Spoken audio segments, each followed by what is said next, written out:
पान क्रमांक 64 64 पानकडा. कोणती वेळ चालली होती सांगा मला एकदा. तर शेवटचा पॅरेग्राफ आहे आईन्स्टाईन साहेबांचा. आपापली पुस्तकं काढा.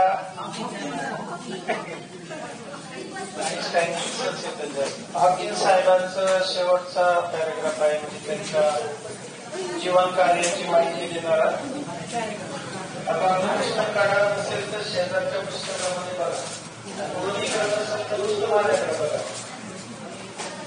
On being asked how he feels about having the dreadful ALS, जो आजार त्यांना झालेला होता तो आजार आहे ALS, त्याचा लॉंग फॉर्म इथं पुस्तकात दिलेलं असेलच. बघूया, नसेल दिलं तर जाऊ द्या, काय करायचं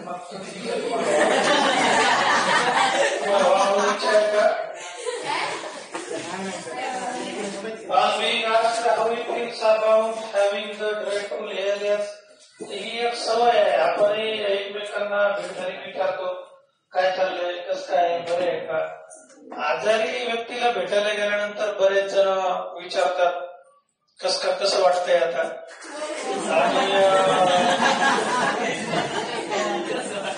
आणि कसं वाटतंय. आणि नवीन एक प्रकार निघाला की न्यूज चॅनलची जी लोक राहतात, एखाद्या व्यक्ती जर पाण्यात बुडत असेल तर त्याच्या तोंडामध्ये माईक कोंबून विचारतात, आज कसं वाटतंय तुला, त्याला वाचवणार नाही. तर असा एक नवीन प्रकार निघालाय. नालायक लोक असं करतात. अपघात जरी झालेला असेल तर त्यावेळेस लोकांचा तेच कार्यक्रम सुरू राहतात, व्हिडिओ काढतात. इथं तसं काही नाही, परंतु लोकांनी विचारले को आता इतका तुला भयानक असा आजार झालाय, तर आता तुला कसं वाटतंय.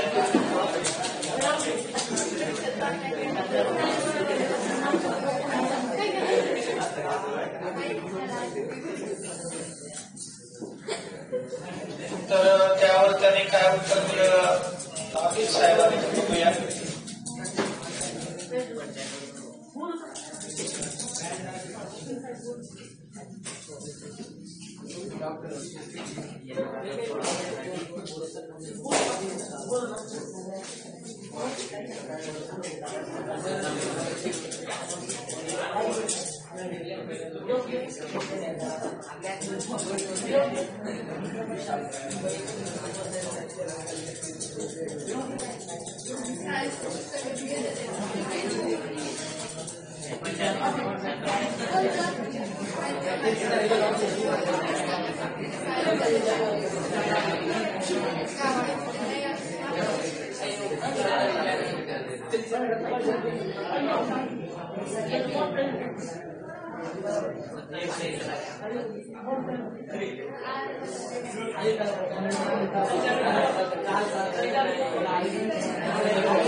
तुमच्याशी काही जमत नाही. आपण आता 27 तारखेला हा शेवटचा पॅरेग्राफ पूर्ण करू. आवरा दप्तर.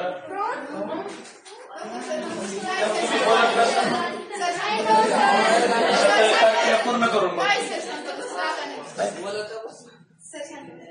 तुमचं जर मूड नसेल तर राहू द्या, आपण 27 तारखेला बोलत बसू. आपण बोला थोडं 10 मिनिटं बोलून घ्या.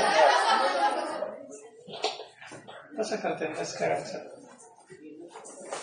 On being asked how he feels about having the dreadful शब्द लिहा. अत्यंत भयानक.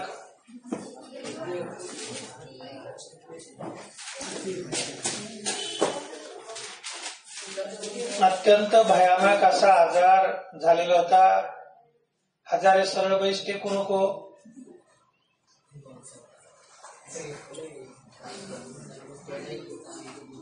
ALS डॉक्टर हॉकिंग द क्विंटेसनेस हा एक शब्द लिहा. क्विंटेसनेस. क्विंटेसनेस.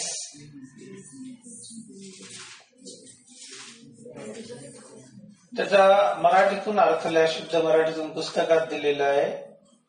अ परफेक्ट एक्झाम्पल तर मराठीतून लिहा सर्वोत्कृष्ट उदाहरण. सर्वोत्कृष्ट उदाहरण.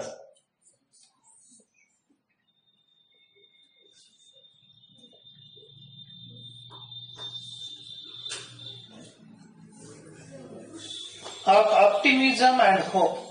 ऑप्टिमिझम शब्द लिहा. ऑप्टिमिझम म्हणजे सकारात्मक विचारसरणी, घडेल अशी अपेक्षा ठेवणे. टू बी, होईलच.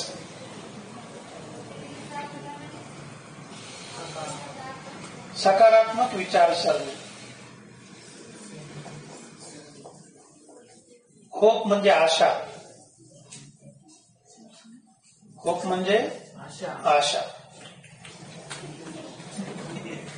Not very different from the rest.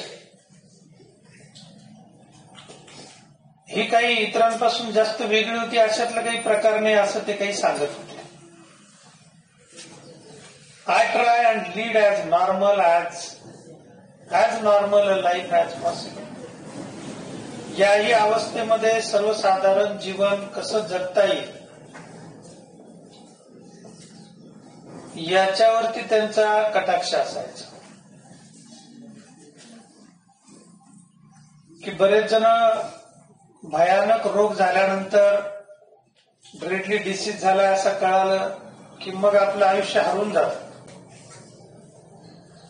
मृत्यू तुम्हाला आम्हाला निश्चित येणार आहे, तो काही आपल्याला सोडणार नाही. तुम्ही कसेही जगले तरी तो एक दिवस आपल्याला ही सृष्टी सोडून जावंच लागतं. इथं पुन्हा येणं होत नाही. 750 अब्ज वर्षापासून अशी एकही केस झाली नाही की पुन्हा तो जन्माला आला नाही. There is not second life for us. बाकी अध्यात्मामध्ये मारलेल्या गप्पा ज्या आहेत तर त्या गप्पा फक्त आपल्या मनाला कुठेतरी समाधान मिळावं. काही जण भेकड असतात आणि म्हणून या संकल्पना आपल्या मनाच्या मानसिक आरोग्यासाठी तयार केलेल्या आहेत. परंतु तसं काहीही नसतं. तसं जर काहीतरी असतं तर कोणाला तरी ते भेटलं असतं, दिसलं असतं. आणि म्हणून जी अवस्था प्राप्त झाली, जो आजार प्राप्त झाला, त्यामध्ये भिवून न जाता ज्यावेळेस त्यांना कळालं, हुशार होते, अभ्यास करत होते, आता याच्यातून आपली सुटका नाही, या आजारातून सुटका नाही असं ओपिनियन डॉक्टरांनी दिलं.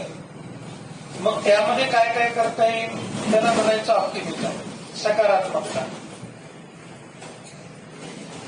आणि बऱ्याचदा आपल्यामध्ये ही सकारात्मकता नसते. मग निगेटिव्हनेस मध्ये आपण वेगवेगळे प्रकार करतो. आणि ही सकारात्मकता आपल्यामध्ये का येत नाही तर त्याच्या मागच्या रिझन मध्ये त्याच्यावरती जर आपण विचार केला, why we are not optimistic, ते त्याच्यामध्ये कारण असतं, we do not have any aim. We do not have any aim. आपल्याला कुठलंही निश्चित असं ध्येय नाहीये. आणि मग ध्येय नसेल तर त्यावेळेस मग आपलं लक्ष भरकटतं. आणि हे विद्यार्थी दशेमध्ये खूपदा घडतं. म्हणून त्यासाठी काल मी एक खूप मोठा लेख व्हॉट्सअपवरती तुम्हाला शेअर केलाय शिक्षकांच्या संदर्भात. तर तो एक दोनदा तुम्ही डिटेल वाचून घ्या. रिझन असं आहे की सकारात्मकता, बरेच जण म्हणते बी पॉझिटिव्ह, बी पॉझिटिव्ह. ठीक आहे, सकारात्मकता तुमच्या जीवनामध्ये किंवा तुमच्या अंगामध्ये कधी येते, if you have any type of aim. जर तुमच्या जीवनामध्ये तुम्ही ध्येय ठरवलं तरच येणार. असे मी कितीही तुमचे पेपर कॅन्सल केले, कितीही तुमचे क्लास कॅन्सल केले, कितीही तुम्हाला वेगवेगळ्या प्रकारे शिक्षा दिल्या, तरी परंतु मला 100% माहिती तुम्ही शांत बसणार नाही. कारण ओव्हरऑल 99% तुम्ही जे कोणी माझ्यासमोर बसलेले आहात विद्यार्थी म्हणून, तुमचा मला प्रचंड आदर आहे.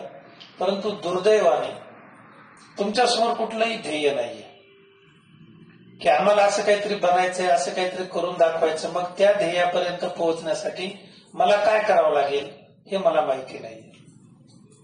कारण पालकांनी मला तसं सांगितलं नाही, आईने सांगितलं नाही, वडिलांनी सांगितलं नाही, आणि माझ्यासमोर कोणाचा आदर्शही नाहीये. त्यामुळं निश्चित डायरेक्शन असेल तर ते जहाज बरोबर त्या दिशेने मार्गक्रमण करतं. म्हणजे साधं सरळ तुम्ही समुद्र किनाऱ्यावरती गेले, तुम्हाला काही त्या समुद्र किनाऱ्याच्या पलीकडे जायचं नसतं.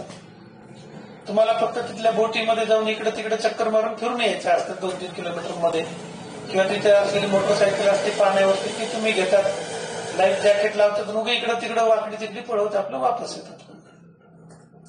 पण त्याचबरोबर जहाज असेल, मालवाहू जहाज असेल, लोकांना या देशातून त्या देशामध्ये घेऊन जायचं, त्याचं टार्गेट फिक्स आहे.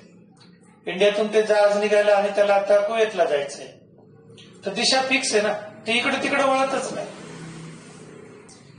मग आपण बी पॉझिटिव्ह किंवा ऑप्टिमिझम का नाही आपल्यामध्ये सकारात्मकता का नाही, की प्राप्त परिस्थितीमध्ये आपल्याला ध्येय नाहीये. ALS सारखा ड्रेडली डिसीज ज्याच्यामध्ये मज्जासंस्था, all nerve system totally damage, except brain. काही वेळेस ब्रेन पासून सुरुवात होते, मग संपूर्ण शरीर डेड होऊन जातं, ज्याला आपण कोमात गेलाय असं impression. He feels but not express. जाणवते, व्यक्त करता येत नाही. व्यक्त करण्यासाठी अवयव हल्ले पाहिजे, अवयव हलत नाही. कोमामध्ये गेलेली व्यक्ती समजू शकत नाही असं नाही, सगळं त्याला समजतं, सगळं दिसतं, पण त्याला दिसतंय, समजतंय किंवा काय ते त्याला सांगता येत नाही, व्यक्त करता येत नाही. तसा हा ALS डिसीज. पण सुदैवाने यामध्ये त्यांचा मेंदू ऍक्टिव्ह होता आणि एक बोट त्यांचं हलत होतं. मग त्या अवस्थेमध्ये त्यांनी सकारात्मकता जोपासली, पॉझिटिव्हनेस जोपासला. रिझन असं आहे, हे हा जे एम, त्यांना ध्येय होत आणि आपल्याला इथं ध्येय नाहीये. आणि म्हणून थोडी संधी मिळाली की आपण लगेच शेजाऱ्याशी बोलतो. हे जोपर्यंत तुम्ही करत राहता तोपर्यंत तुमच्या जीवनामध्ये तुम्ही अतिशय सामान्य आणि थर्ड क्लास जीवन जगणार, हे 100% तुम्ही लिहून ठेवा. म्हणजे what is meaning of optimism हे मी तुम्हाला सांगतो.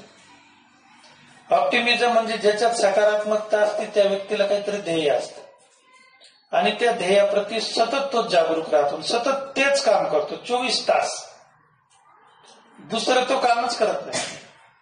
दुसरं काम करत असलं तरी त्याच्यामध्ये याच कामाचा विचार असतो, त्याला म्हणतात सकारात्मक. भले यश मिळो किंवा नाही मिळो, त्याच्याशी मला काही घेणं देणं नाही. पाऊस यावर्षी पडेल किंवा नाही पडेल हे मला माहिती नाही, परंतु तरीपर्यंत मी वावर नांगरणार, वखरणार, त्याचे ढेकळं फोडणार, त्याच्यातले गवत वेचून घेणार, दगडगोटे बेड पाऊस पडायच्या अगोदर पूर्ण तयार करून ठेवणार. त्या वर्षी पाऊस पडला नाही, पुढच्या वर्षी पुन्हा त्या शेतकऱ्यांनी तेच केलं. पुढच्या वर्षी पुन्हा त्याने उंटाचा नांगर जुंपला, सगळं वावर नांगरून घेतलं, वखरून घेतलं, सगळ्या गोष्टी केल्या. राजस्थान मधल्या एका शेतकऱ्याची गोष्ट आहे. त्या वर्षी एकही थेंब पाऊस पडला नाही. तिसऱ्या वर्षी पुन्हा त्यांनी सीझनला तेच केलं, वावर नांगरलं, वखरलं, वेचून घेतलं, स्वच्छ करून ठेवलं. तिसऱ्या वर्षी मुलांना त्याला विचारलं, वडिलांना तुम्ही वेडे झाले का, 2-3 वर्ष झाले पाऊस पडलेला नाही, तुम्ही सतत याला नांगरून दरवर्षी वावर तयार करून ठेवता. मग वडिलांना त्याला फार सुंदर उत्तर दिलं, ते आहे सकारात्मकतेचं. आपल्या ध्येयाकडे मार्गक्रमण करत असताना ज्या गोष्टी आपल्या हातात आहेत त्याच्यातून सर्वोत्कृष्ट करणे, त्याला म्हणतात सकारात्मकता. आणि म्हणून मी ज्यावेळेस तुमच्या डोळ्यांमध्ये बघतो त्यावेळेस मला क्लिअर कळतं की तुमचं काय होणार आहे, आणि मी सत्य बोलतो. आणि म्हणून तुमच्यामध्ये ही सकारात्मकता किंवा ऑप्टिमिझम किंवा जे आपण बी पॉझिटिव्ह म्हणतो ते नाहीये, कारण आपलं ध्येय ठरलेलं नाहीये. ते ध्येय ज्या दिवशी ठरेल, आज ठरेल, उद्या ठरेल, 10 वर्षांत ठरेल, त्या दिवशी तुम्हाला कोणी सांगायची गरज पडणार नाही की तू चूप बैस. ज्याच्याशी किंवा जिच्याशी तू बोलतोय त्याच्याशी बोलून किंवा रिकामी शक्ती वाया घालून काहीही उपयोग नाही. जे तुम्ही इथे येऊन बोलता त्याला कुठला तथ्यांश नाहीये, काहीच नाही. हे तुम्हाला कधी कळणार आहे, ज्या दिवशी तुमच्या समोर ध्येय असेल की मला 10th पास केल्यानंतर, 11th 12th केल्यानंतर ही परीक्षा देऊन या पदापर्यंत पोहोचायचं, असं कुठलं तरी ध्येय असेल, त्याच्याशिवाय तुमच्यामध्ये सकारात्मकता येणार नाही. जनरल म्हणजे बापाने जे केलं, आज्याने जे केलं ते तुम्ही करणार आणि त्यांच्यापेक्षा खालच्या स्तराला राहून आपलं जीवन आपण व्यतीत करणार, याच्या व्यतिरिक्त आपल्याकडे काही होणार नाही. पॉझिटिव्हनेसची सोपी गोष्ट आहे आणि मी बऱ्याचदा बघितलंय की ते मुलं त्याच्यावरती फोकस्ड असतात, मुली फोकस्ड असतात. त्यांच्या माइंड फ्रेम मध्ये एक, डोक्याच्या माइंड फ्रेम मध्ये एक प्रतिमा क्लिअर असते, आय वॉन्ट टू बी, बस खलास. मग त्याच्यासाठी त्या मुला मुलींचं दुसरीकडे कशाकडेच लक्ष जात नाही. ते एकदम सायलेंट आणि चिल राहतात, एकदम शांत बसून राहतात. आपलं तसं होत नाही. थोडासा गॅप मिळाला की आपण बोलायला सुरुवात करतो. यावरून मग लक्षात येतं. म्हणून मी तुम्हाला ते सत्य सांगत असतो की आता तुमच्या जीवनात तशी संधी राहिलेली नाही. ती संधी येण्यासाठी तुम्हाला अगोदर स्वतःला प्रिपरेशन करावं लागतं, स्वतःला तयार करावं लागतं. मग आजारपणाच्या या अवस्थेमध्ये डॉक्टर स्टीफन हॉकिन्सनी स्वतःला तयार केलं, स्वतःच्या मेंदूला सांगितलं की आता माझं सगळं जीवन खुर्चीत जाणार. म्हणून हताश होऊन त्यांनी जीवन सोडून दिलं का? जगायची इच्छा बाळगली, ती सकारात्मक. कारण ध्येय होतं. हा आजार व्हायच्या अगोदरच त्यांनी कशावर संशोधन सुरू केलं होतं? ब्लॅक होलवरती. म्हणजे वय वर्ष 17, फार नाही, तुमच्यापेक्षा 1-2 वर्ष मोठा असेल. असं होतं बऱ्याचदा. आमच्याही जीवनामध्ये असे प्रसंग आले. त्यावेळेस आम्हाला कोणी मार्गदर्शन करायला भेटले किंवा नाही भेटले ते आज सांगता येत नाही, परंतु निश्चितच भेटले नाही. आणि मला याची 100% गॅरंटी की आज मी जे तुम्हाला सांगतोय किंवा दर पिरियडला, हे तुम्हाला कोणीही सांगत नाही, इव्हन तुमचे आई वडील सुद्धा सांगत नाहीये. त्यामुळं हा सगळा प्रकार घडतोय. आणि काही मूल्यवान मिनिट जे तुमच्या आयुष्यातली वाया जातात फक्त बोलण्यामुळे. म्हणून त्याची काही आवश्यकता नाही. काही जण घरी गेल्यानंतर बायकोशी 24 तास वेळ मिळाला की सारखं बोलत राहतात. काही गरज नाही बोलण्याची. आणि म्हणून मौनम सर्वत्र पूज्यते. आणि वारंवार मी तुम्हाला अगदी 5वी-6वी सातवीपासून सगळ्या लेकरांना सांगतो की देवाने कान उघडे ठेवले, तोंडाला शटर दिलेले. तोंड डोळे बंद करता येतात आपल्याला, कान बंद करता येत नाही. म्हणून जितकं जास्त ऐकता येईल तेवढं ऐकण्यासाठी देवाने कानाला झडप ठेवलेली नाही. कोणीच या जगामध्ये कान बंद करू शकत नाही. तुम्ही बोळे जरी कोंबले, फेविस्टिक जरी ओतलं कानामध्ये, तरी तुम्हाला आवाज येणार जोपर्यंत तुमचा पडदा शाबूत आहे तोपर्यंत. आणि म्हणून सकारात्मकता कोणती आहे की मी जे बोलतो त्याचा मला काही उपयोग आहे का, ती सकारात्मकता, ती तुम्हाला जोपासावी लागेल. अन्यथा 2-3 महिने 4 महिने जेव्हा किंवा परीक्षा काहीही होणार नाही.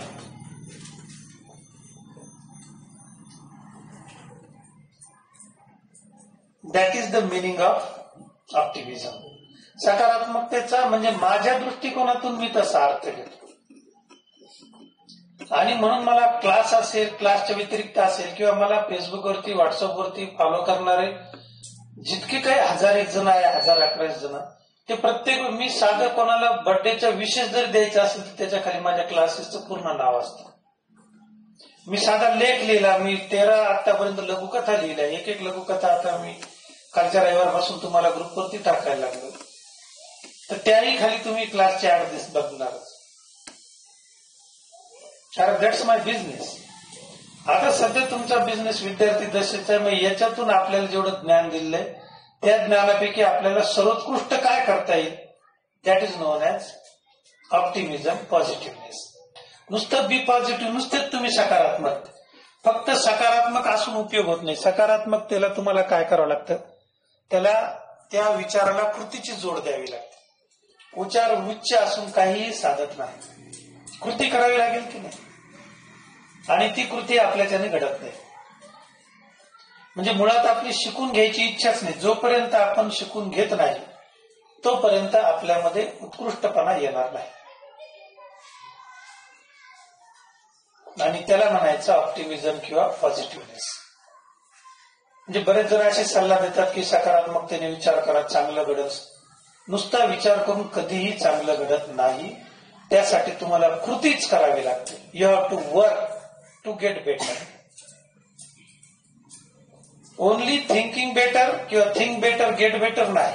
Work better, then you will get better. तर वर्क बेटरचा अर्थ दुसरा घेते, work hard in perfect direction, then in your life you will get something. तर तुम्हाला काहीतरी मिळेल. फार थोडे लोक राहतात की गॉड गिफ्टेड आहेत, समजा दैव त्यांना सगळं देतं, तरी देखील त्यांच्याकडून जर योग्य दिशेने त्या कार्यक्रम झाला नाही, if they have not work hard then they will become Anil Ambani, not Mukesh Ambani. बापाची प्रॉपर्टी दोन्ही भावांना सारखी वाटल्या गेली. मुकेश अंबानी अनिल अंबानीच्या काही हजारपट पुढे निघून गेला आणि अनिल अंबानी लहान भाऊ जो आहे तर तो त्या ट्रॅकवर नाही. आज तो कर्जामध्ये, काही बँकेचं काही लाख कोटी कर्ज त्याच्या इंडस्ट्रीवरती बाकी. मग दोघांना सेम मिळालं, दोन्ही ऑप्टिमिझमनेच होते, परंतु याने काम केलं नाही आणि त्याने काम केलं. कुठल्याही स्टेजवर कोणतंही क्षेत्र असू द्या, त्यामध्ये तुम्हाला कामच करावं लागेल. आणि या सगळ्याची जाणीव मी जे तुम्हाला सांगितलंय ती जाणीव 12वी झाल्यानंतर, किंवा आता तुम्ही ठरवलं की मला चांगल्या कॉलेजला ऍडमिशन मिळालं पाहिजे, तर पॉझिटिव्ह, तर सकारात्मकता आहे. परवा मी तुम्हाला सांगितलं की शाहू कॉलेजच्या 99च्या वरती क्लोज झालं. मग पॉझिटिव्हनेस कोणता की मला शाहू कॉलेजला ऍडमिशन मिळालं पाहिजे, चांगल्या स्टँडर्ड कॉलेजला मला 11वी करायला भेटली पाहिजे. हेच थर्ड क्लास कॉलेज आपलं. तिथं 11वीच्या मुलांना विचारा तुम्ही, 23 नोव्हेंबरला कॉलेज सुरू झालं तर आता 23 जानेवारी होऊन गेलं, 2 महिन्यामध्ये तुम्हाला काय शिकवण्यात आलं?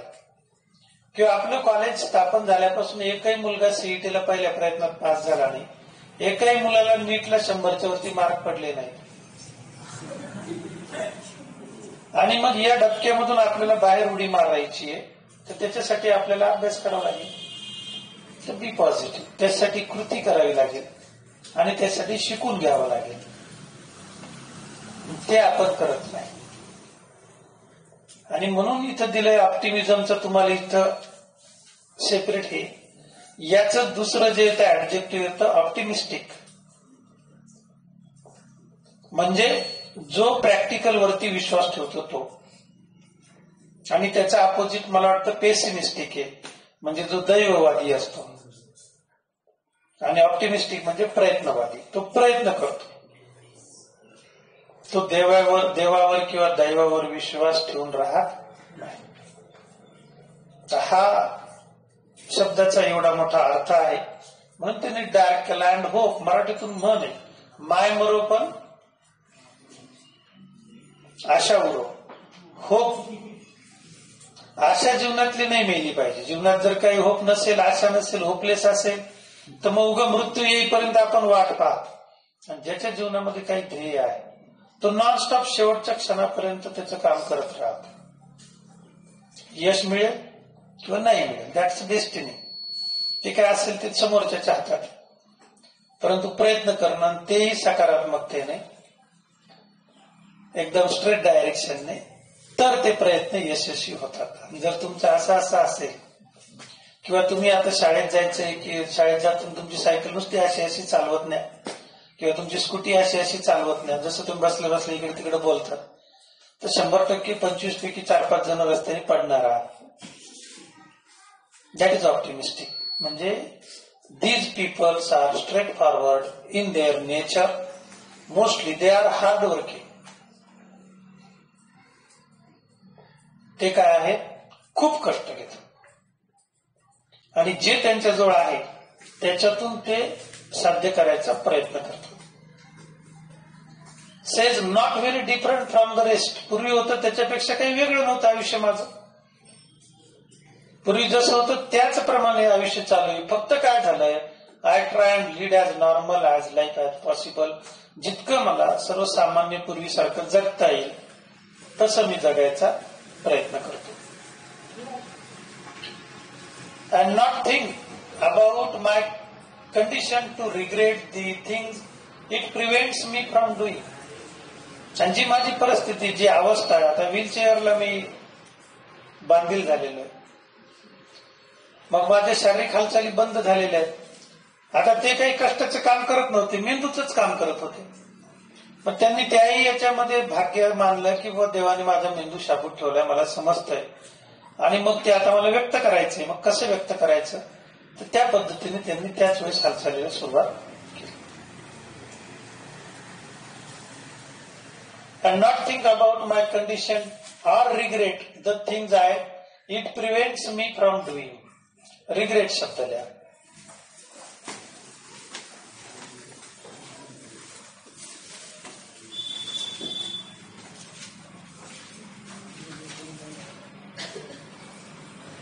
अनुकंपा वाटणे, क्षम्य वाटणे, अनुकंपा वाटणे, क्षम्य वाटणे.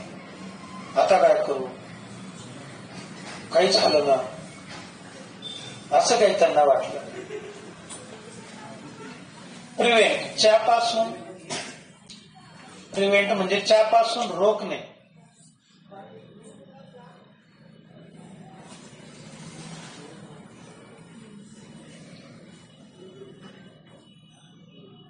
प्रिव्हेंट्स मी फ्रॉम डुईंग, ते करण्यापासून मला आता, म्हणजे ते मला करायला भेटत नाहीये, याच्याबद्दल त्यांना काही क्षम्य वाटलं नाही, काही दुःख वाटलं नाही. जाऊ द्या, नाही करता येत ना, काय हरकत नाही, मग जे करता येतं ते करूया.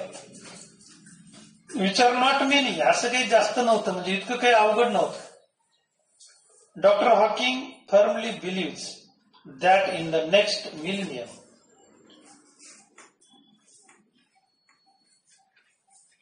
येणाऱ्या काळामध्ये, येणाऱ्या सहस्रकामध्ये, त्यांना पक्क माहिती होतं. फर्मली बिलीव्स म्हणजे ठामपणे ज्ञान असणे, निश्चित माहिती असणे, निश्चित कयास असणे. Science will discover the core secrets of the universe, की विज्ञान या जगाचं जे काही गुपित आहे, निर्मिती कशी झाली, सृष्टीची निर्मिती, याचं निश्चितच विज्ञान उत्तर शोधेल. आणि एकदा हे उत्तर शोधता आलं की नवीन विश्वाची निर्मिती त्याला करता येईल,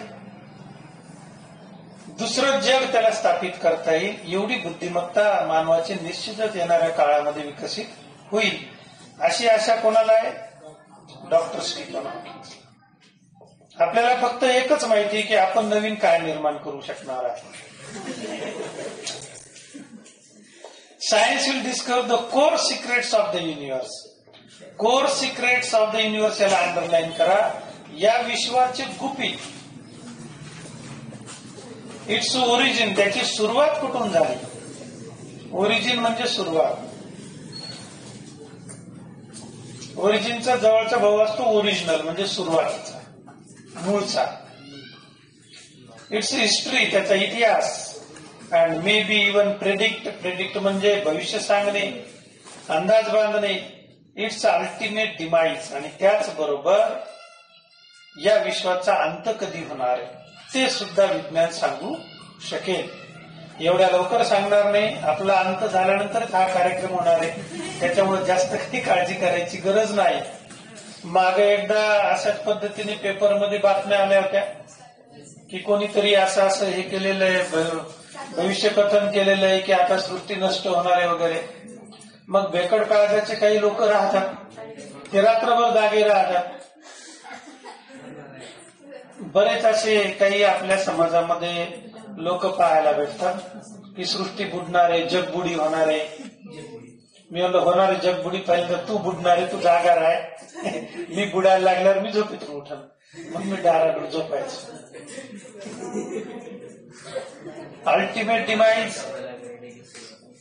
मी मगाशीच याबद्दल सांगितलं योगेश की बी पॉझिटिव्ह. बस एकच विचार, म्हणजे काय शिकला 10वीला असताना अंदाज जर विचारलं कोणी तुमच्या नातवाने पुढं, बिलकुल नाही. मी कधीच कोणाला म्हणलं नाही सकारात्मकतेने विचार कर म्हणून, गरजच नाही. ती ऊर्जा तुमच्या आतमध्ये. फक्त जे काय करतो ना ते सर्वोत्कृष्ट करायचा प्रयत्न कर, बस विषय मिटला. आपल्याला जेवढं जमल तेवढं चांगलं करायचा प्रयत्न करायचा. मग तुम्ही भाकरी करायला लागले, पोळी करायला लागले, भाजी करायला लागले, ती लक्षातच आली पाहिजे की कोणीतरी केलेली आहे म्हणून. त्याच्यावरती आपला ठसा उमटला पाहिजे. मग तुमचं लिखाण असेल, ठसा उमटला पाहिजे. तुमच्या कपडे घालायचा सेन्स असेल, बी पॉझिटिव्ह पोरं असले, मुली असले, बरोबर तो सेन्स लक्षात येतो कपडे घालतानाच. हे पूर्ण म्हणजे तुमच्या व्यक्तिमत्वामध्ये असतं ते ऑप्टिमिझम. ती लोक, ती मुलं डायरेक्ट ठळकपणे लक्षात येतात. असे तुम्ही मंदिराबाहेर बसले 25 भिकारी असू द्या, त्यामध्ये एखादाच भिकारी असतो की त्याला सर्वात जास्त भीक मिळते.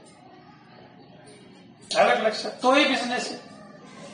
मग 15 जण बसले, 15 जणांमध्ये एक जणाला दिवसाला जर 3,000 भेटत असतील आणि बाकीच्याला 300 भेटत असतील, फरक आहे ना.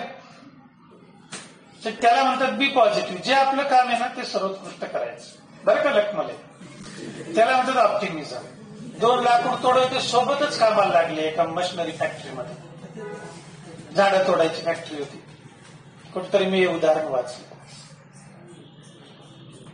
मग त्यापैकी एक जण काय करायचं, दररोज त्याचं काम झालं की संध्याकाळी ज्यावेळेस काम झालं की त्याच्या कुऱ्हाडीला दररोज धार करायचं. त्याच्यामुळे त्याच्याकडून जास्त काम घडून यायचं. आणि दुसरं होतं, नोकरी लागली तरी धारच केली नाही. आणि आज जमाना कोणता आहे सध्या, तो पहिल्या कुऱ्हाडीवाल्याचा आहे, दररोज धार करणं. एकही कंपनी तुम्हाला एकदा समजा 10 लाखाचं किंवा 1 कोटीचं 1.5 कोटीचं पॅकेज दिलं, त्याच्यावरती तुम्ही समाधानी राहिले आणि तेच काम करत असले तर कंपनी 3 वर्षांत तुम्हाला टर्मिनेट करून टाकते. तुमच्याकडून नवीन काहीतरी करावं लागतं. तुम्ही जितकी काही मुलं या क्षेत्रामध्ये आहे, वैद्यकीय क्षेत्रामध्ये असतील, ते आपल्याला सतत अपडेट करत राहतात कंटिन्युअसली, नॉनस्टॉप. मग बिझनेस जरी असेल, नॉनस्टॉप अपडेट करावं लागतं. 23 वर्षापूर्वी सुरुवात केली तर झेरॉक्स मशीन नव्हती. मी हाताने क्वेश्चन पेपर लिहायचो, परतूरला झेरॉक्सला पाठवायचो, तरी मी दर रविवारी परीक्षा घ्यायचो. तेव्हापासून जेवढे वर्ग होते त्या सगळ्या वर्गाच्या अशा कैक मोठ्या फाईल भरल्या पेपरच्या. मी हाताने पेपर लिहायचो. लिहिण्यामध्ये मध्येच एखादा शब्द चुकायचा, पुन्हा तो कागद बाजूला टाकावा लागायचा. तेव्हाही तितक्याच उल्हासाने काम करायचो. आताही ऑनलाईन तेवढ्याच उल्हासाने काम करतो. सतत अपडेट. तुमच्या परीक्षेचे सगळे जे 5वी ते 12वी पर्यंत मार्क पाठवतो. वेगवेगळे सॉफ्टवेअर आपण आता ऑनलाईन वापरत आहोत. आता तुम्ही क्लास फीस जमा केल्यानंतर त्याची पावती पण तुम्हाला द्यायला लागलोय. जोपर्यंत तुम्ही फी नील करत नाही तोपर्यंत तुम्हाला कंटिन्यू SMS येत राहतील. तेही सॉफ्टवेअर आपण घेतलेलं आहे. म्हणजे अपडेट करत राहणं, दॅट इज बिझनेस. मग विद्यार्थी दशेमध्येही आपल्याला ते तसंच करणं आहे. सगळ्यांचा IQ काही 110% नाहीये. आपल्या बुद्धिमत्तेप्रमाणे आपल्याला जास्तीत जास्त चांगलं कसं करता येईल, दॅट इज ऑप्टिमिझम. मग ते कुठल्याही परिस्थितीमध्ये. आणि मग याच्यातून जर असलो तर आपल्याला काहीतरी सापडणार आहे, कुठंतरी आपलं भविष्य सिक्युअर होणार आहे, अन्यथा होणार नाही. मी वारंवार डे पर डे दररोज तुम्हाला सांगत असतो की हे एवढं सोपं नाही. तुम्हाला तुमच्यापैकी काही जण जीवनाला कदरून आत्महत्या करतात. आपल्या आजूबाजूला गोष्टी घडतात. तुमच्या वयातल्या पोरांनी आता आत्महत्या केल्या, कारण त्यांना ऑप्टिमिझमचा अर्थ सांगणारे गायकवाड सर. मला फक्त जगायचं, इन एनी हाऊ कंडिशन, मी जगणार आहे, त्याला म्हणायचं ऑप्टिमिझम. मग ते करण्यासाठी मला काय करावं लागेल, त्याला म्हणायचं ऑप्टिमिझम. मग प्राप्त परिस्थिती कोणतीही माझी, त्याच्यातून मला बाहेर पडायचंय. मग दिवसाला 10 रुपये का मी कमवले पाहिजे. आणि म्हणून मराठीतही म्हणतात, अवलंबला तो संपला. आणि जे असे अवलंबून राहतात, असे कोकरं पोरं, खालच्या लेखामध्ये तुम्ही वाचा, मग ते मरत येत. ते कोणाला तरी दोष देऊन जीव देतात. आणि त्याच्यासाठी हा तुम्हाला म्हणजे काय हाफिज साहेबांचं महानपणा सांगण्यासाठी नाहीये की असा आजार झाल्यानंतर सुद्धा या व्यक्तीने या गोष्टी केल्या. अगदी अलीकडे तुम्ही जर बघितलं, अँड्रॉइड फंक्शन ज्यांनी शोधून काढलं, ऍपलचे जे CEO होते, संस्थापक होते, स्टीव्ह जॉब्सच्या शेवटच्या क्षणापर्यंत तुम्ही वाचा. ब्रेन कॅन्सर त्यांना झाला, ब्रेन ट्युमर नंतर कॅन्सरमध्ये, आणि खूप लहान वयात ते गेले. 1-2-3 वर्षापूर्वी, आय थिंक 2018. परंतु तोपर्यंतही ते संशोधन करत होते. त्यांना माहित होतं आता आपण मरणार आहे. त्यांनी ऍक्सेप्ट केलं होतं की आता जीव जाणार आहे, म्हणून ते हताश बसले नाही, आता मी मरणार आहे 1-2 दिवसांनी. त्यांना कळालं की आता 4-5 दिवसांमधला आपला कार्यक्रम लागणार आहे. परंतु रिकामे नाही बसले, तरी संशोधन सुरूच. आणि त्यामुळे त्यांना ते इतर दुःख जाणवलं. जे काही वेदना होतात त्या वेदना जाणवत नाही. म्हणजे साधं तुम्हाला वेदना जाणू नये म्हणून इंजेक्शन द्यायचं असेल तर तुमचं लक्ष दुसरीकडे डायव्हर्ट करतं, तेव्हा तुम्हाला त्या इंजेक्शनच्या वेदना जाणवत नाही. अभ्यासाचं तसंच, तुमचं दुसरीकडे लक्ष लागलं, आम्ही तुम्हाला शांत बसा म्हणलो, तुम्ही एखाद्याशी बोलायला लागले, तो विषय तुमचा अपूर्ण राहतो. तरुण वय, आपल्याला तिला खूप सांगा वाटतं, तिला ऐका वाटतं, आहे की नाही, त्याला तिच्याकडं तिला त्याच्याकडे बघा वाटतं, एकमेकाचे आवाज ऐका वाटतं, मित्राला काहीतरी सांगा वाटतं, आपलं दमच निघत नाही. परंतु हे सांगत असताना आपलं या ठिकाणी लक्ष लागत नाही, हे सर्वात महत्वाचं. आणि म्हणून ते 90 मिनिटं आपण फक्त कशावर फोकस राहायला पाहिजे, त्या अभ्यासावर. कबीरही तोच सांगतो, ते प्रशिक्षक आपला चड्डी इंडिया मधला, हे 45 मिनिटं फक्त चेंडून तुम्ही, दुसरा तुमच्या डोक्यात विचार नाही आला पाहिजे. कबीरच नाव आहे त्याचं, कबीर सिंग. चड्डी इंडियामध्ये शाहरुखने काम केलं, तो त्या मुलींना फुटबॉलचं प्रशिक्षक तोही पिक्चर बघून घ्या. आता ते काल गप्पा मारताना तुम्हाला ते आनंद वाटला, कारण तुम्हाला कुठंतरी त्या तुमच्या वडिलांच्या कष्टाची जाणीव असते. गप्प बसणे म्हणजे काहीच करणे नाही, स्वतःच्या मनाला सांगणे, आपण गप्प बसणे बस, याला त्याला सांगायची गरजच नाही, मला म्हणायची गरजच नाही. म्हणजे मध्ये आलो ना आपण, आपली जागा लाईन बस, खलास, विषय नाही, शेजारी कोण बसलं त्याच्याशी काही घेणं नाही. हा नवीन ट्रेंड आहे, हा तुम्हाला कळणं खूप जरुरीचं आहे. तर आपण स्पर्धेमध्ये टिकूया, अन्यथा काही उपयोग होणार नाही. Like doctor Hawking, there are many people who display exemplary courage in their live. यांच्यासारखेच अजून काही लोक आहेत, त्यांनी त्यांच्या जीवनामध्ये असं उदाहरण येईल, समाजासाठी एक आदर्श निर्माण होईल, अशा पद्धतीने त्यांनी त्याही अवस्थेमध्ये जीवन जगलं, हरले नाही. असे काही अपंग लोक आहेत, जन्मतः अपंग असलेले, युट्यूबच्या माध्यमातून, व्हॉट्सअपच्या माध्यमातून खूप, अगदी काल परवा त्या एका मुलीचा जन्मतः त्याला इथून खाली हात नव्हते, पण अजून एक जो मी त्याचं नाव विसरलो, त्याला पायाने हातच नाही, तरी जीवन जगतो. चीनमधल्या एका जोडप्याची स्टोरी आली होती फेसबुकवरती, अफलातून, दोघं नवरा बायको, नवऱ्याला दोन्ही पाय नाही, नवऱ्याला फक्त उजवा हात आहे, तर बायकोला 2 पाय आणि तिला डावा हात आहे. यंग, दोघांनी लग्न केलं, मग नवऱ्याला कुठं जायचं तर ती बायको त्या नवऱ्याला त्या पिशवीमध्ये ठेवती, नवरा मागे बसलेला, नवऱ्याचा कोणता हात आहे उजवा, बायकोच कोणता हात आहे डावा, याला पाय नाही, काहीच पाय नाही इथून खाली. मग ती बॅग तयार करून, बॅग मध्ये नवरा तिच्या मागे बसतो, नवऱ्याला पाठीवर बसवते ती. आता नवऱ्याचा उजवा हात आणि तिचा डावा हात आणि तिचे पाय, खरेदीला जातात, मार्ग कुठली अडचण येत नाही त्यांना, दोघं सोबत काम करतात. आणि एखादा हातपाय गाळून बसला असत. अशी असंख्य लोक आहेत,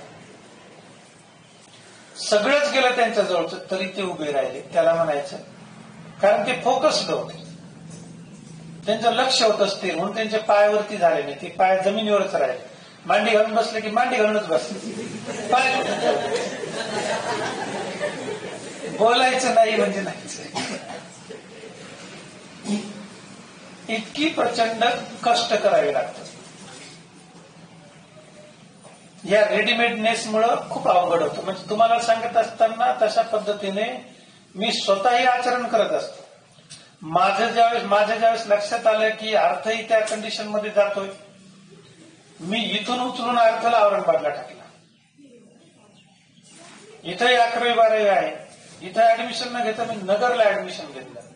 11वी 12वी त्याला हॉस्टेलला न ठेवता रूम करून दिली, मेस लावून दिली, की जेणेकरून त्याला हा लेझीनेस नसला पाहिजे. कारण एकुलता आहे की मग आईने सगळं त्याचं करणं, कपडे धुणं आलं, काही असं सगळ्या गोष्टी, गरम पाणी स्नानाला, हातपाय धुवायला गरम पाणी, सगळ्या गोष्टी ना, खायला पण भरपूर. मग कुठेतरी त्याला समाज कळावा, गरिबी कळावी, सतरंजीवर कसं झोपावं ते कळावं, यासाठी मग मी त्याला रूम करून दिली. उपाशी राहणं कळावं, इथं भूक लागली किती खाता येतं, आणि म्हणून रूम करून दिली. डिपॉझिट भरलं फ्लॅटचं, रूमचा किराया, मेस, सगळ्या गोष्टी किती त्याला कळायला पाहिजे. आम्ही शिकायला असताना तुराट्या घालून स्वयंपाक करून शिकलो. तुमच्या समोर बसलो, 3 पोरांचे 300-350 पोरं झाले. वडील सरकारी नोकरीला असताना, घरीदारी एवढी मोठी शेत जमीन असताना सुद्धा वडिलांनी आम्हाला स्पेशल ट्रीटमेंट दिली नाही. मी तर त्याही माझे जीवन अनुभव कथेच्या स्वरूपात लिहिलेले, त्यामध्ये येईल ते किस्सा. राहू द्या धुणं धुईल मी नंतर, असं काहीतरी त्या स्टोरीचं नाव. लग्न झाल्यावर किती वर्ष, 2006 पर्यंत, म्हणजे 6 वर्ष चिकनगुन्या होईपर्यंत मी गार पाण्याने स्नान करायचो. आणि आताही 6 महिने गार पाण्याने स्नान करतो. जीवन हार्ड, सोपं नाही, ते तुम्हाला कळावं. याच्यासाठी कोरोना कालावधीमध्ये मग मी याच्यावरती विचार केला की काय होतंय नेमकं, की म्हणलं आपण कुठेतरी कमी पडलोय मुलांना शिस्त लावण्यामध्ये. आणि ही शिस्त नेहमी शांततेतून उपलब्ध होती. तुम्ही तुमच्या घरची वडिलांना आईला जर विचारलं ना, वडील सायंकाळी घरात आले की घरातले पोरं चिडीचूप जे ते आपापलं दप्तर घेऊन बसायचे 7 वाजता. 6:30-7 खूप झाले तर 7:30ला सगळ्या घरांचे दरवाजे बंद व्हायचे. आता रातकिड्यासारखी पोरं वळवळ करतात ना, तसं नव्हतं. आमचा झोपायचा टाइमच 7:30 होता. आणि म्हणून आजही तुमच्यापेक्षा तुमची आई सुंदर दिसते, तुमच्यापेक्षा तुमचे वडील अजूनही ताजेतवाने दिसतात. रिझन ते विचार करा. खूप झालं तर 8 वाजेपर्यंत एक झोप होऊन जायची. क्वचित पाहुणे आले तर 8 वाजायचे. घरात नाहीच काही काम पडत. 5:30, 6, 7:30, 7ला मी घरात गेलो की 4:30 शिवाय बाहेरच येत नाही. चांगल्या सवयी आपल्याला लागणं जरुरीचं आहे. तर त्याची आपण सुरुवात केली सगळ्याच वर्गांसाठी, म्हणजे 9वी ते 12वी पर्यंत लहान वर्गांना सुद्धा, की 8-10 महिने वेळ मिळेल तर पूर्ण विचार मंथन केलं की आपल्याला कोणत्या डायरेक्शनने जायचंय. मग या दर रविवारी 4 परीक्षा घेणं असो, त्यानंतर तुम्हाला स्पर्धा परीक्षेची सवय व्हावी म्हणून हे APSCची परीक्षा असणे, असे सगळे वेगवेगळे प्रकार आपण सुरू केले. ठीक आहे, तुम्ही समजा 4च्या 2, 2च्या 1 वर आलो, त्या पुन्हा 4 होतील. निश्चितच ज्याला शिकायचे ते टिकतील, ज्याला नाही शिकायचे ते सोडून जातील. आता काही मुलं आले, बसले, 1-2 दिवस त्यांनी बघितलं इथं काय आपलं निभाव लागत नाही, गेलं निघून. पण त्याने आपल्याला फरक नाही पडत. इकॉनॉमिकली फरक पडला तो गोष्ट वेगळी, परंतु काम केल्याचं समाधान मिळालं पाहिजे. तुम्ही आले 2 तास गप्पा मारल्या, मी माझं आपलं व्हॉट्सअपवरती फेसबुकवरती माझे मेसेज टाकत राहिलो, नुकसान तुमचं व्हायला लागलं. कारण आज म्हणजे तुम्हाला तिथे जाणीव नाहीये. पालक तुम्हाला विचारत नाही. कदाचित तुमच्या आई वडिलांना मी असं बोलतो तुम्हाला वाईट वाटत असेल, परंतु सत्य सांगतो. कारण हे मार्क तुम्हाला घरी पाठवल्यावर पालकांनी एकाने फोन नाही केला की आमच्या पोराला 0च मार्क का पडले, किंवा एकाही पालकांनी फोन केला नाही, सर अगोदर तुम्ही 1 महिना म्हणजे 5-6 आपल्या साप्ताहिक घटक चाचण्या झाल्या 6 पर्यंत, तर 4-4 विषयाच्या घेतल्या. आता 2च विषय ना, आता 1च विषय का, पालकांनी विचारलं का? नाही. एकाही पालकाचा फोन नाही आला. तुमच्यासाठी, for your convenience I am telling the truth.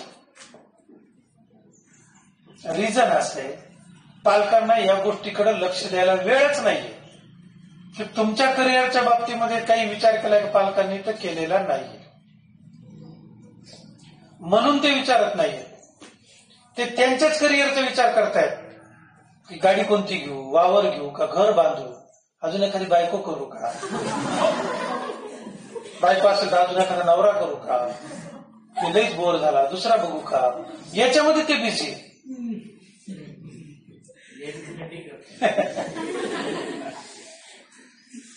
आणि म्हणून नुसता धडा शिकू नका, तर सगळ्या गोष्टी त्याच्यामध्ये तुम्ही जर 10वीचे, आता मोठी मुलं तुम्ही गप्पा मारत बसले, तुमचं बघून 8वीचे गप्पा मारतात, 9वीचे गप्पा मारतात. तुम्ही जर गप बसले ते ऑटोमॅटिक गप बसन ना. हे रिफ्लेक्शन असतं आवाजाचं. शेजारचं करायला लागलं की आपल्याला तसं करावंच वाटतं. आता ही समजा हिला बोलायला लागली, 2-3 मिनिटं बोलते, अर्चनाला दम निघणार नाही, अर्चना तिकडे संजयला बोलणार आहे, संजयचं आणि अर्चनाचं बघून तिकडून मागं 2 जण कनेक्ट होणार आहे. कारण एकाने केलं की आपली सवय राहते, मेंढरासारखं आपण तेच करतो. आणि ओव्हरऑल तुम्ही गप्पा मारतात. आता तुमचे पालक काय शाळेत शिकवत नाही, कशाला शिकवतील ते? शाळेत शिकायला कोण येते? कारण एक शिक्षक वर्गातून बाहेर जायचा अवधी की पोरं लगेच मोठा गलका करते. शिकायला येणार लेकर तसे नाही करत. पिन ड्रॉप सायलेन्स असतं. Pin drop silence. एक शिक्षक गेले, दुसरे शिक्षक येईपर्यंत पोरं ते दप्तर उघडून तयार. आपण शिकायला नाहीये. मी तुम्हाला गॅरंटीने सांगतो 110% की हा पॅरेग्राफ मी आज शिकवणार आहे म्हणून रात्री किती जणांनी वाचला? क्वचित एखादा हात असेल, क्वचित एकही जण वाचला. लक्षात घ्या. म्हणून प्रगती नाही. या सगळ्याचा सारांश. याचा अर्थ की मी सांगतो त्याच्याकडे तुमचं लक्ष नाही. तुम्हाला प्रगतीचं नाव घेतलं तर हसू आलं. म्हणजे अजूनही तुम्ही टार्गेट फोकस्ड नाहीये. आलं लक्षात? तर अगोदर ते टार्गेटवरती तुम्ही लक्ष द्या, तर हा धडा शिकल्याचा तुम्हाला फायदा होईल. नसता काही होणार नाही. तो बिचारा आजाराने कसा झाला, तुम्ही परिस्थितीने तसे होता. परिस्थिती आणि अतिशय कठीण असा जीवन संघर्ष लोकांनी केलेला आहे. तो एकेकाचा संघर्ष आता येत्या रविवारपासून, म्हणजे आज अर्धी शूटिंग झाली. व्यापारी क्षेत्रामध्ये 30-35 वर्षापूर्वी बायती काय करत होते, आपल्या इथले सारडा काय करत होते, राठी काय करत होते. आज सकाळीच मी अर्धी शूटिंग केली. त्यांचे इंटरव्ह्यू ते तुम्हाला सांगणार आहे की त्यांची परिस्थिती काय होती आणि आज ते कुठं आहे. माझं तर तुम्हाला सर्व माहितीच आहे. त्याच्यामुळे माझं सांगायची गरज नाही. मी माझा जीवन मार्ग ठरवून या क्षेत्रामध्ये आलो. नंतर तिथेही लढला असतो. 7-8 वर्ष समजा नॉन ग्रँटेडवरती आपली लालबहादूरजी शाळा आहे जिच्यामध्ये तुम्ही शिकतात. इकडून तिकडून वडिलांना म्हणलं असतो नाही मला इथं नोकरीच करायची, तुम्ही भरा 10-15 लाख रुपये काय ते द्या. तर बाबांनी त्या काळात दिलेच असते कुटुंब आणून. काय कमी होत त्यांना? जमीन जुमला आहे, शेतीवाडी आहे, नोकरी होती. कुठून उभे केले असते? घरी सोनं होतं यायचं ते गहाण टाकलं असतं. परंतु मला नाही तसं वाटलं. मला वाटलं माझं लेकरू उद्या काहीतरी मला म्हणाल की पप्पा तुम्ही पैसे देऊन नोकरी मिळवली. मग त्याच्या नजरेमध्ये माझ्या स्वाभिमानाला ठेच पोहोचू नये म्हणून मी म्हणलो आपल्या पोराला अभिमान वाटला पाहिजे आपल्या बापाचा, की आपल्या बापाने कष्ट केले. त्याच्या ज्ञानावरती, त्याच्या स्किलवरती तो पोट भरतो. तो स्वाभिमानाने सांगू शकेल. म्हणून मी विचार केला की आपल्याला दुसऱ्याला देता येतं ना, ते आपण अशा मार्गाने देतो. म्हणून मी तिथं थांबलो नाही, इकडं आलो. That is optimism. हे करायला 20-23 वर्ष लागले. अजूनही संघर्ष सुरू आहे. अजूनही 70% मुलं फी बुडवतात. म्हणून मी मागं वापस फिरत नाही. जे देतात त्यांच्यासाठी मी नॉनस्टॉप कष्ट करत राहतो. That is optimism. नसते का काय पोरं पैसे देत नाही काय करायचं शिकून बसा गाडून. मग आता काही जण नाहीच देत, समजा कितीदा मागितली तर काय करणार त्याला? मग त्याला आलं की त्याला हुसकून लावायचं रस्त्याची पलीकडे, त्याच्यात वेळ घालायचा. आपण आपलं काम करत राहायचं. Let us salute all those brave people. त्या सर्वांना आपण काय केलं पाहिजे? वंदन केलं पाहिजे, सलाम केला पाहिजे. जिद्द असली पाहिजे. ऑप्टिमिझम. बिलकुल असे आक्षेप पायावरती नाही गेले पाहिजे. पानिपतच्या युद्धामध्ये अहमद शाह अब्दालीने विचारलं क्यों दत्ताजी लढोगे? मरायला टेकला, हातपाय तोडले, तलवार खुपसली पोटामध्ये. तो म्हणला बचेंगे तो और लढेंगे. जर मी वाचलो तर अजून लढणार तुझ्या बरोबर. आणि ते एक मराठ्यांनी लढलेलं युद्ध होतं. त्याच्यानंतर आपल्या भारतावर कोणी आक्रमण केलं पानिपतच्या युद्धानंतर? कोणीच आलं नाही इकडे. ते बापरे एवढे भयानक लोक आहेत. रक्ताची नदी वाहिली. नंतर भारतावर एकही मोगल साम्राज्य म्हणजे राजा इथं राज्य करायला आला नाही. तोही आला नाही. हे बघून तोही पळून गेला. तो म्हणला इतकं युद्ध करू आपण एवढं उपाशी पोटी. त्याला ऑप्टिमिझम म्हणतात. कारण ते फोकस्ड होते. आपल्याला लढायचं, मग खायला भेटू किंवा नाही भेटू बस जिंकायचं. अशी खूप उदाहरणं आहे. यांच्यापासून आपण प्रेरणा घेतली पाहिजे, तर आपलं लाईफ बनेल. विशेषतः मुलींनी तर खूपच प्रेरणा घ्यायला पाहिजे. तुमच्या डोक्यामध्ये तुमची आई असेल किंवा समाज असेल, सर्वजण एकदम काय म्हणते थर्ड क्लास थिंकिंग तुमच्या डोक्यामध्ये भरतात. आणि जसजशी मुलगी मोठी होत आली की तस आईचा कार्यक्रम सुरू होतो. हे खाऊ नको, ते खाऊ नको, हे घालू नको, हे कपडे घाल, ते कपडे घाल, खाली बघून सगळे बंधन तिच्यावरती. तिला काय वाटतं याच्याशी काही घेणं देणं नाही. आणि पोट्ट्यालाही मजा वाटते. पोरी पण तशाच लेझी राहतात काही, मग सारखं सांगून सांगून सांगून सांगून. तर मागे एकदा मी बऱ्याचदा उदाहरण सांगत असतो. असंच कोणाच तरी घरी जायचा प्रसंग पडला. तिच्या आईने मी त्या मुलीचं विचारलं तर तिच्या आईने तिच्या मुलीचं सगळं, मुलगी काहीच सांगा ना, हेच सांगायला लागली. तिचं असं करते तसं करते, तिला हे आवडत नाही, ते आवडत नाही, ती भात खात नाही, पोळ्या खात नाही, पोळ्या खाल्ल्या तर 2च खात्या, 2च पोळी खाते म्हणते दिवसभरात. मी माझी कुत्री 6 पोळ्या खाते. अवघड आहे तुमची पोरगी एवढी मोठी 2च पोळ्या खाते. म्हणजे एकदा नाही नाही सांगितलं. तुम्हाला जर दिवसातून तुमच्या आईने 10 वेळेस सांगितलं की हिला भात आवडत नाही, हिला भात आवडत नाही, हिला भात आवडत नाही, कळत्या वयामध्ये, ते एकदा तरी तिचं डोकं विचार करतं, मला आपल्याला खरंच भात आवडत नाही का असं. मग आया काय करतात, मागची पिढी पुढे सुरू करतात. आणि म्हणून मुली शिक्षण घेत नाहीत, ते हातपाय गाळून बसतात. त्या जिद्दीला पेटत नाही, कारण त्यांच्यात गट्स येऊ देत नाहीत, प्रेरणा मिळू देत नाहीत त्यांना. आणि म्हणून मुली टाइमपासला शिकतात. कॉलेजला असतील किंवा वेगवेगळ्या क्लासेसला जातील, त्या फक्त टाइमपासला. 12वी पर्यंत आया म्हणजे जाऊ दे, 12वी नंतर पुढे काय घराचं तरफडायचे तिला.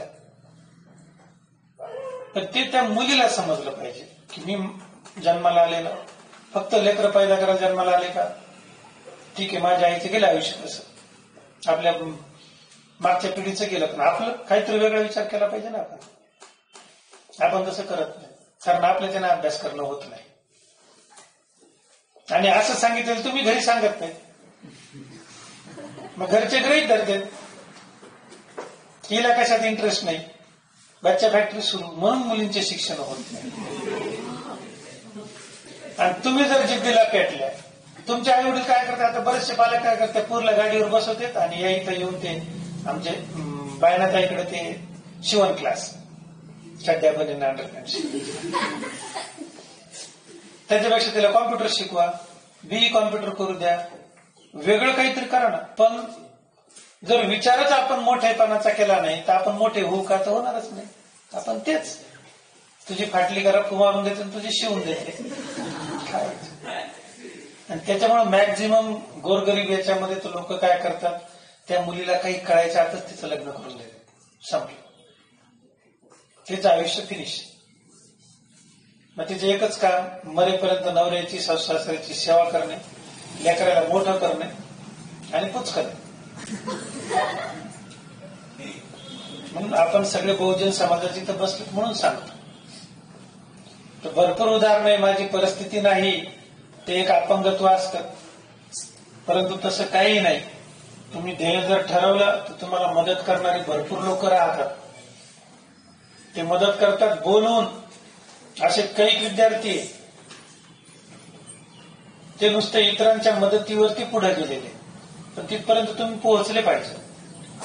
हु in spite of being disabled strive to be their best. Disabled अपंग होते तरी त्यांनी त्याच्यामध्ये त्यांचं सर्वोत्कृष्ट दिलं, सर्वोत्कृष्ट केलं. आणि आपण सगळे धडधाकट असताना सुद्धा एकही सूचना आपण फॉलो करू शकत नाही, because we are not optimistic. आपल्यामध्ये सकारात्मकता नाहीये. जीवनामध्ये तुम्ही अजून काही ध्येय ठरवलेलं नाहीये, आणि म्हणून आपल्यामध्ये या गोष्टी झालेल्या आहेत. आम्ही ध्येय ठरलं होतं, आम्ही त्या ध्येयाप्रती मार्गक्रमण केलं, भरपूर मरमर केली, नॉनस्टॉप. नाही मिळालं, डिप्रेशन मध्ये आलो, येतोच प्रत्येक जण डिप्रेशन मध्ये, परंतु त्याच्यातून आम्ही बाहेर आलो. मला हेच पाहिजे, ठीक आहे, पण देणाऱ्याची इच्छा पाहिजे, तुला ते द्यायची. देणाऱ्याची इच्छा नाही. समजा तुम्हाला निवडणुकीला उभं राहायचंय, तुमच्या वार्डातून निवडून यायचंय, पण त्या वर्षी तिथं तुमच्या वार्डातून समजा तुम्ही ओपन कॅटेगरीचे तिथं रिझर्वेशनचं सीट निघलं, काय करणार तुम्ही? आपल्या हातात नाही त्या गोष्टी. तुम्हाला राष्ट्रपती व्हायचे, तुम्ही खूप प्रयत्न केले, आणि ज्या दिवशी तुम्हाला समजा आता राष्ट्रपती होण्यासाठी फॉर्म भरायचा आहे, त्या दिवशी घटनेने संसदेमध्ये निर्णय घेतला की राष्ट्रपती पद कॅन्सल. काय करणार तुम्ही? बऱ्याच गोष्टी घडतात. होतं ना असं? होत नाही का? आता किती जणांना शिक्षक व्हायचं तर त्यांनी डीएड केलं, बीएड केलं, पण शासनाने भरतीच केली नाही, 15 वर्ष झाली. मग काय करणार ते? ह्या गोष्टी लक्षात घ्या. ही सकारात्मकता येऊ द्या. आणि एकदा हे जर तुम्हाला धडा कळाला रे कळाला की तुम्हाला शाळेत सुद्धा सांगायचं काम पडणार आहे की तुम्ही गप कसा. आलं लक्षात? बराच वेळ झाला, 13 मिनिटं एक्स्ट्रा झाली. भेटूया 27 तारखेला. तुम्हाला आजच्या दिवसाच्या खूप खूप हार्दिक शुभेच्छा. चांगला अभ्यास करा, दप्तर आवरून शाळेमध्ये जा. उद्या क्लासला सुट्टी लक्षात असू द्या.